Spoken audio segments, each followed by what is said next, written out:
Amici, oggi sono qua in studio per farvi vedere come allestire uno studio fotografico in casa, passaggio per passaggio, oggetto per oggetto.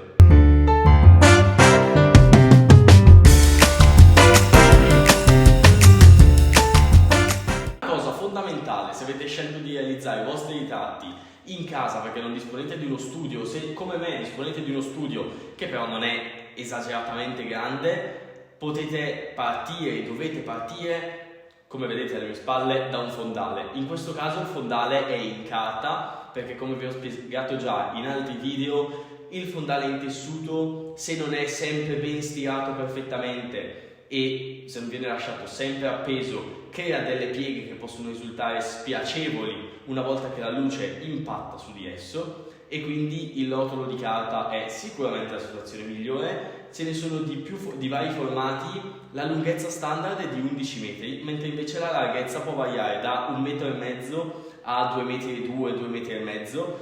Io personalmente ho utilizzato quello da 1,5 m perché nel mio vecchio spazio che era fuori da camera mia non avevo spazio per un 2,5 m, adesso un pochino forse me ne pento perché è un pochino limitante, però non c'è nulla di che. È comoda la lunghezza di 11 metri perché una volta che, come nel mio caso, si è sporcato un pochino, si può benissimo tagliare e dura una cifra. Il suo costo è di circa 72 euro, 73, è tanto, però dovete pensare che vi dura una cifra. Io ce l'ho da 2 anni quasi e non l'ho ancora tagliato, quindi perché l'ho sporcato con gli ultimi servizi e cioè veramente è top, fantastica come cosa.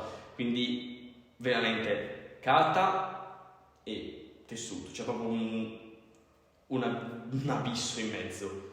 Altra cosa importantissima, ci sono anche quelli in simil carta, tessuto un po', non lo so, c'è chi li utilizza, chi non li utilizza, io non li ho mai provati, li ho visti utilizzati tante volte.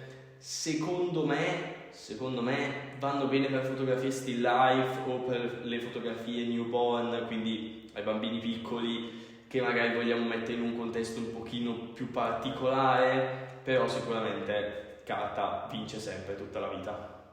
Altra cosa importantissima è il supporto. Come vedete alle mie spalle il mio è uno stand e quindi è composto da 2 braccia verticali e un braccio orizzontale che tiene sul tutto. L'ho comprato della Neewer e l'ho pagato tipo 30 euro perché l'ho preso senza fondali, senza luci, senza niente. Scarno così, si smonta, si monta, potete portarvelo in giro se dovete fare degli shooting all'aperto ma vi serve un fondale. È comodo, ce n'è anche un altro tipo volendo, che è quello a muro, che è fantastico secondo me. Ho lavorato io in uno studio dove c'era il fondale a muro, il supporto a muro, e quindi praticamente c'erano attaccati tutti i fondali e bastava tirare giù con le cordine.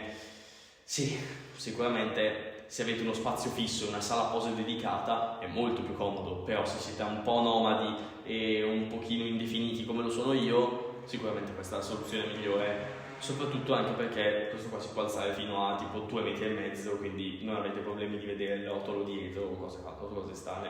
In questo momento è basso perché non lo utilizzo da un paio di giorni, quindi così è. Altra cosa importantissima, che cosa centrale sicuramente, è la luce. Come sapete io utilizzo una Godox SL60V che ha una luce continua, quindi funziona come una torcia, e non utilizzo un flash per il semplice fatto che facendo sia fotografie che video non avevo abbastanza soldi per una luce continua e per un flash.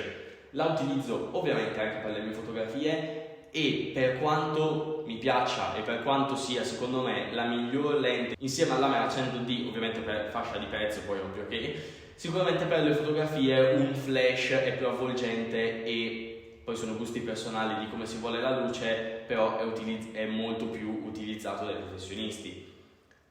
Dipende da come vi piace gestire la luce e come vi piace fare le vostre fotografie, ognuno ha un po' più stile. Per esempio, quando ho parlato con Emanuele Di Mare a Milano, lui mi ha detto sì, il flash lo utilizziamo per alcune campagne, però a me piace di più scattare la luce continua. Io personalmente scatto con luce continua, se avessi un buon flash scatterei con quello, la luce continua la parcheggerei soltanto per i video o per i controluce o per i ritratti a 2 luci, insomma.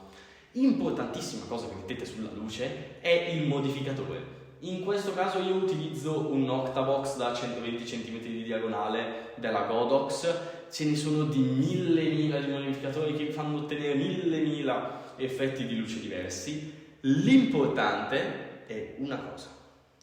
L'importante è che abbiano l'innesto Bowens. Cosa significa? Che praticamente la luce abbia questa tipologia di attacco che è praticamente universale, a cui potete attaccare tantissimi modificatori. Quindi se avete un attacco universale potete puntare su modificatori di marche diverse e non siete costretti a utilizzare sempre la stessa marca. Esempio pratico: se voi avete una Godox che ha come attacco, adesso non esistono ma vi faccio un esempio, attacchi solo le cose Godox e voi volete una lanterna perché vi interessa fare una foto particolare e la Godox, la lanterna da 2 metri di diagonale non la produce, voi siete fregati. Questo è un attacco universale, vi permette di essere più pratici, più modulare e sicuramente vi aiuta ad avere più luci per molte più occasioni. Io ho solo questo modificatore anche perché sono povero e non ho investito troppo in questa cosa qua, per il semplice fatto che non avevo soldi da investire, però sicuramente sono una parte importantissima di questo lavoro. Ultima cosa, ma non per importanza, sono sicuramente gli oggetti di scena. Se fate fotografie a persone, quindi ritratti, o se fate fotografia still life ambientata, quindi di oggetti ambientati come potrebbe essere, non lo so, una tazza di caffè con accanto il caffè, con accanto la moka, sono importantissimi, non ce n'è da discutere gli oggetti di scena. Gli oggetti di scena, che siano peluche per i bambini, che siano cappelli, che siano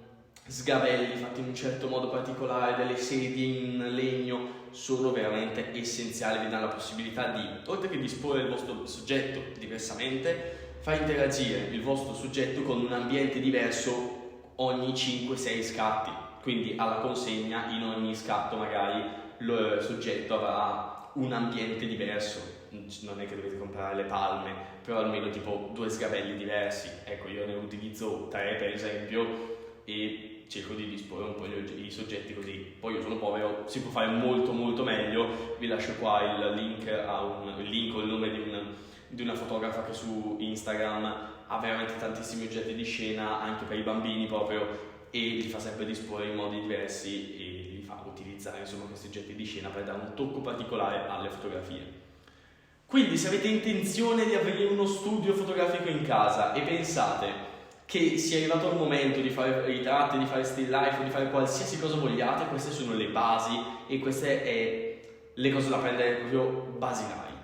Soprattutto questo è quello che utilizzo io. Lo sfondo non va utilizzato per forza nero, potete prenderlo marrone, ci sono 10.000 colori. Io sono Joe, noi ci vediamo nel prossimo video, spero che questo vi sia piaciuto. Seguitemi su Instagram, mettetemi un like, lasciate un commento, ci vediamo.